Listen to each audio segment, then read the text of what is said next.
this is Raziel Cohen from ndftraining.com. We are continuing our series of basic fundamental drills that you're able to do at home that require very little ammunition and make sure that you're doing things properly.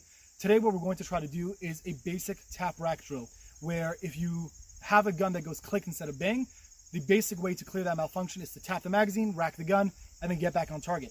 Obviously this doesn't apply to every malfunction, but this is a very basic drill that can be done at home without ammunition. This can be done with dummy rounds, which is fake ammunition. And in order to do this at home, it requires nothing. So again, this drill is very beneficial for the fact that you'll use very little ammunition. You'll still be able to get good training time and still be able to gain from a low amount of ammunition. So I'm standing here at around 3 yards from the target.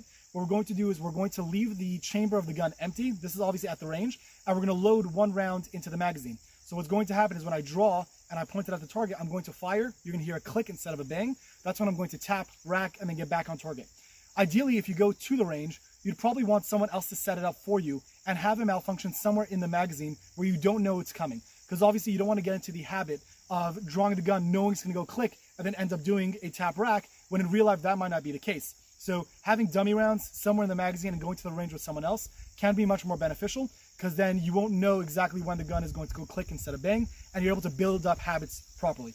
So for today's drill, I'm just going to do a simple tap rack just as a demonstration. We'll do it a few times just to make sure that I'm doing it properly. Again, gun in the chamber is going to be empty, one round in the magazine, so it's going to cycle, and then it's going to simulate there being a malfunction.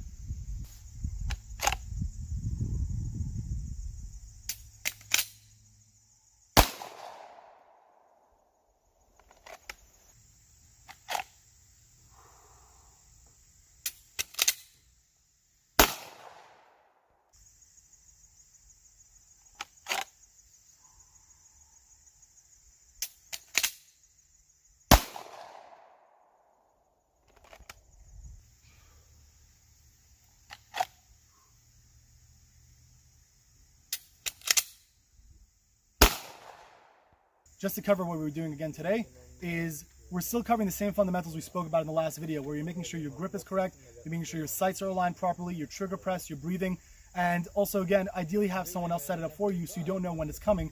That could also help to see if you're jerking the gun a little bit for shot anticipation. So after I felt the click, tap, rack, bring it back on target, bang.